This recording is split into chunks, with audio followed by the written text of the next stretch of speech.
Ардчилсан нам улсын хурлын хяналт шалгалтын тухай хуульд өөрчлөлт оруулж хяналт шалгалтын төр хороог зөвхөн цөөнхийн бүлгээс томилдог болгохоор төслөө танилцуулсан ч төрийн байгуулалтын байнгын хороо дэмжсэнгүй.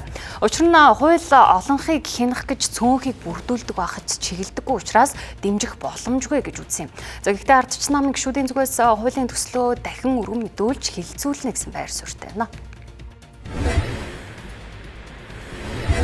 Үндсэн хуулийн 28-ийн 2 буюу ерөөсөө хуулийн хэрэгжил биелэлт болон нийтийн ашиг сонирхлыг хамарсан тодорхой нэг асуудлаар л одоо хэн шалгах жоохон шүдтэй арслантай болъё л гэдэг юм асуудал ш. Тэрнээс олонхийг хянах гэж цөөнхийн бүрдүүлдэг бүтэц биш байхгүй юу?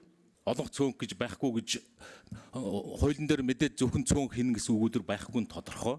Тэгвэл үзэл баримтлалын төвшөнд энэ асуудлыг энэ олон улсын парламентын жишгээр ингэж үздэг юм байна шүү. Энэ дээр энэ та сонирхол энэ тухайн үеийн баримт бичгийг энэ танд өгж болж байна. Тэрийг таачсан мэдж байгаа шүү дээ. Тэгэхээр угаасаа хуулиараа энэ асуудлыг зөвхөн цөөнхөд даргалах ёстой гэдээ өгч чи өөрөө гажууд л үүсгэнэ. Тэгээ та нэг олон улсын судалгаа ярьж байна. Би яг тантай зэрэгцээд чат GPT-гээс асуулаа. Францад яг ийм хэн шалгах төр хороог заавал цөөнхийнх нь дарлах ёстой хууль байна уу гэдээ асуусан чи тийм юм байхгүй л гэж байна. Улсын хурлын гишүүн гэдгийг зөвхөн аль нэг нам гэж харахгүйгээр ард түмний төлөөлөл гэж харах ёстой шүү. Тэгэхээр гишүүдийнхаа эрхийг нь зөрчихгүй байх. Тэр төр хороог санаачилж байгаа гишүүн, тэр төр хорооны бүрэлдэхүүнд орж байгаа, энийг даргаараа сонгох гэж байгаа эдгээр гишүүдийн одоо эрхийг нь зөрчиж болохгүй гэсэн үндсэлтэйгээр энэ нэмэлт өөрчлөлтийг дэмжихгүй байна. Та хэд бодох хэрэгтэй. Эмийн сонсгол хийсэн. Үр дүн гарсан уу? Ковидын сонсгол хийсэн. Үр дүн гарсан уу? Тэр түлшний сонсгол хийсэн. Ямар их мөнгө хулгайлсан байна түлшин дээр. Тэгээ одоо сүүлдээ бол тэр түлшнээс маш их хар тугалга илэрсэн байдаг гэдэг ийм дүгнэлт гараад хариуцдаг эзэн байхгүй.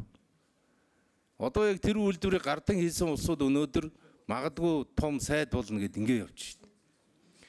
Тэгэхээр бол парламентын нэр хүндийг бид нар ингээд аваад явъя, цаашаа энэ засаглалаа жоохон төгөлдржүүлээд явъя гэх юм бол яг өнөөдрийн Монголын орчноо бид нар мэдрээд хяналтаа бол цөөнх нь хийгээд явах нь зөвөө. Угаасаа хин шалгах ёстой. Аливаа асуудлыг чинь яах гэж шалгадгийг. Хин хэрэг тарих магадaltaй гэдэг өнцгөөс л харах нь зүйтэй. Тэгээд тэр субъектив асуудал гарах магадaltaй учраас би энэ хуулийн одоо төслийн үйл дэмжиж гар үсгээ зурсан байгаа. Дэмжиж өгцгөө нүү. Тэгээд хилцүүлэх явцтай бол бас тэгээ сандагчир гишүүний бас саналаар явахыг үүсэхгүй л дээ. За улсын хурлын хяналт шалгалтын тухай хуулийн 33 дугаар зүйлийн 33-ийн 8 дахь хэсгийг төр хорооны даргыг төр хорооны хуралдаанд оролцсон гишүүдийн олонхын саналаар төр хорооны бүрэлдэхүүнд орсон цөөнхийн бүлгийн төлөөллөөс хэрв цөөнхийн бүлэг байхгүй бол цөөнхийн төлөөллөө сонгоно гэж өөрчлөхөөр ардсан нам санал гаргаж байгаа юм а. Ингэснээр засгийн хамтарлаас гарсан ардсан нам эрх баригч намыг хяналт шалгалтын төр хороо байгуулж төр хорооны удирдлагыг гартаа авах замаар хянах эрх мэдлийг олж авах гэж байна уу гэх хардлага төрж байгаа юм.